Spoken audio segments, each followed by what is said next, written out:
আসসালামু আলাইকুম এভরিওয়ান, সবাই কেমন আছেন? আশা করি সবাই ভালো আছেন। আজকে আমি আপনাদের মাঝে আরেকটি রেসিপি শেয়ার করার জন্য চলে আসলাম।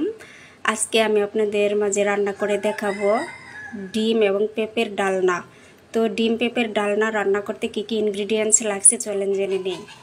এখানে নিয়েছি আমি 2টা সিদ্ধ ডিম, নিয়েছি কিউব করে কাটা পেঁপে, নিয়েছি ফোড়নের জন্য এলাচ, দারুচিনি, লবঙ্গ, তেজপাতা, নিয়েছি আস্ত জিরা, নিয়েছি হলুদ গুঁড়ো, মরিচ গুঁড়ো, জিরে গুঁড়ো, ধনিয়া গুঁড়ো, গরম মশলা গুঁড়ো, স্বাদ মতো চিনি, নিয়েছি গোলমরিচ গুঁড়ো, স্বাদ মতো লবণ, রসুন গুঁড়ো, আদা গুঁড়ো, পেঁয়াজ কুচি, কাঁচামরিচ কুচি, আর লাগবে টমেটো সস, আর নিয়েছি সরিষার তেল।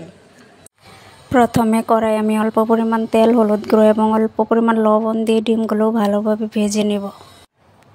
ডিমগুলো ভাজা হয়ে যাওয়ার পর আমি কড়াইয়ে অল্প পরিমাণ তেল দিয়ে পেঁপেগুলো ভালো করে ভেজে নেব।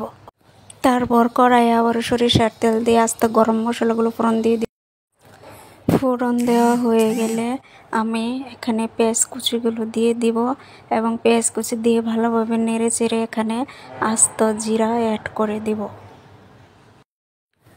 তারপর এখানে আমি অল্প পরিমাণ পানি দিয়ে সবগুলো মশলা একসাথে ভালো করে কষিয়ে নেব।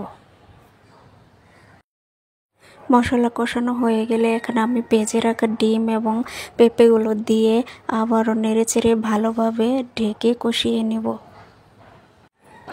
ডিম পেঁপে কষানো হয়ে গেলে এখানে আমি পরিমাণ মতো জল দিয়ে ঢাকনা দিয়ে ঢেকে দিব। এ পর্যায়ে আমি টমেটো সস দিয়ে দিব এবং ঢাকনা দিয়ে ভালো করে ঢেকে পুরো রান্নাটা করে নেব। রান্নাটা হয়ে গেলে এই তো আমার ডিম পেঁপের ডালনার ফাইনাল লুক। দেখেন তরকারির কালারটা কত সুন্দর আসছে। সবাই বাসায় অবশ্যই ট্রাই করবেন। সবাই অনেক অনেক ভালো থাকবেন। ধন্যবাদ সবাইকে।